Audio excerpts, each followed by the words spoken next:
Hi friends, என் மச்சான் மீன் பிடிச்சிருக்கான்னு சொல்லி வீட்டிலேருந்து கொடுத்துருந்தாருங்க. அதை பார்த்தா வீட்டில் உயிரோடு இருந்துச்சு. அது பாருங்க, எங்கள் அம்மா ஃபோட்டோ எடுத்து காமிக்கிறாங்க. மீன் உயிரோடு இருந்துச்சு. அம்மா வெட்ட வேணான்ட்டாங்க. இது வேண்டாம், இதை விட்ட மனசு இல்லை, அப்படி வச்சு ஏதாச்சும் கம்மாக்கல்ல வீட்டுக்கு கொண்டு வந்துடலான்னாங்க. நாங்கள் இருக்கிறது தேவக்கோட்டையில் இருந்த இந்த மீனை கொடுத்துட்டு போனார் மச்சான். சரி, சட்டியை பார்த்தா சட்டியோட மீன் பெருசாக இருக்குது. இதை எப்படி போட்டு வைக்கிறது? உயிரோட போட்டு வைக்கிறது எதில் போட்டு வைக்க முடியும்? சட்டி பெருசு சார். நாங்கள் இருக்கிற சட்டியில் உரட்டு பார்க்குறோங்க. எதுவும் இல்லைங்க, மீன் ரொம்ப பெருசு. எப்படி 3.5 5 கிலோ எப்படி வரும்?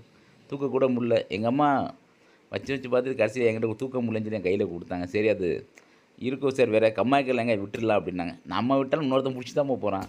சரி, அதுக்கு நம்மளாச்சும் ரெடி பண்ணுவோம், ரெடி பண்ணோம். ஆனால் அம்மா வேண்டாம், வெட்ட வேண்டாம் அப்படின்ட்டாங்க. சரி, சட்டியோட பெருசாக இருக்குது, நீங்களே பாருங்களேன்.